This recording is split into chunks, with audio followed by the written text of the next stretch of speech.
ప్రముఖ badminton star PV Sindhu రీసెంట్గా వెంకట దత్త సాయిని పెళ్లి చేసుకుంది. రాజస్థాన్లో డెస్టినేషన్ వెడ్డింగ్ చేసుకోగా హైదరాబాదులో రిసెప్షన్ వేడుకని అంగరంగ వైభవంగా చేశారు. అయితే ఈ వేడుకకు సినీ రాజకీయ ప్రముఖులు చాలామంది విచ్చేశారు.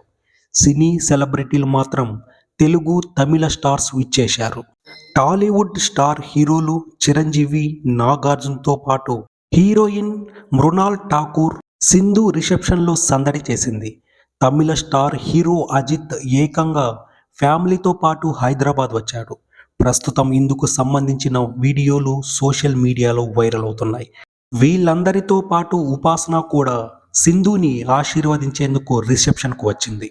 గత ఆదివారం రాత్రి రాజస్థాన్లోని ఉదయ్పూర్లో పివి సింధు వివాహం గ్రాండ్గా జరిగింది. ఈ వేడుకకు ఇరు కుటుంబ సభ్యులతో పాటు కొద్దిమంది బంధువులు మాత్రమే హాజరయ్యారు. సింధు పెళ్లాడిన వెంకట్ దత్త సాయి బడా వ్యాపారవేత్త కావడం విశేషం.